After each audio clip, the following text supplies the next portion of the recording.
ahead, ma'am.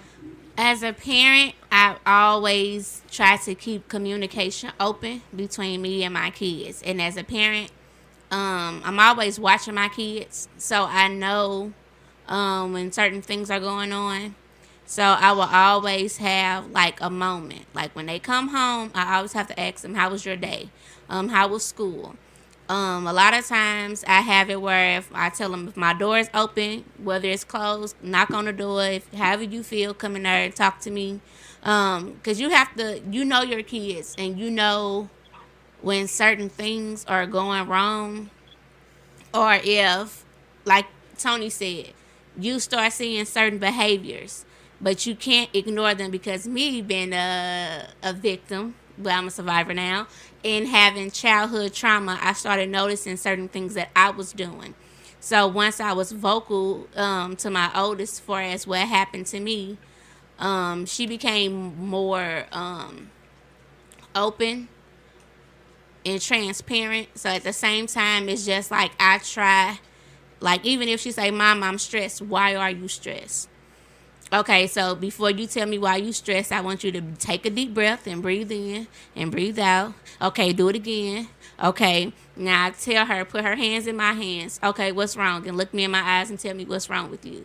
And by that, I'll sit there while she's talking and I'll rub her hands to calm her down for her to feel more comfortable with expressing herself to me. So a lot of times I tell her, well, I'm not trying to come off this way, or if I did come off something or come off a certain way, she will let me know, and I'll be like, well, I'm sorry, and let me take back what I said and rephrase it.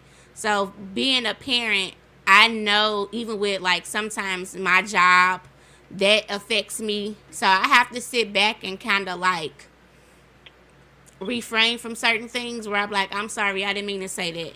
But being open and being speaking life and positivities into my kids, I try not to come off as being aggressive or judgmental. So I have a safe place with them where they can come and tell me anything. And they always will tell me, well, Mom, I don't know how you're going to take this, or I don't know, but I'm going to tell you anyway. Okay. And they tell me all the tea. And whether they want to tell me or not, you got iPhone. I look all in your stuff. So, hey, I ain't an investigator for nothing. Thank you. Thank you for sharing that as a parent. Anybody else? What was your advice for a parent?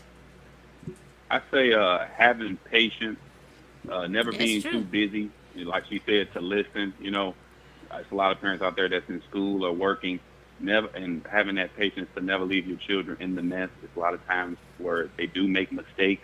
They do disappoint. That's a part of life.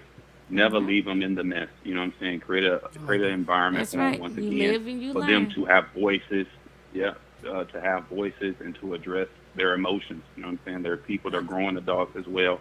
Um, just always tell them that they can be more than they are and they can be better than they are. Because children, never underestimate children. They can impact others as well. They They can impact their remember peers. They might tell their everything. friends.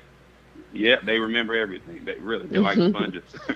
They can go to school, school work for the young adults or whatever, uh, and impact and help someone else that might not have that environment. You know what I'm saying? That might not have that parent. Um, and I say just never leave them in the mess, and never always have patience for them. Yeah. I'm gonna use And that. make sure you tell your kid every day. I try before they leave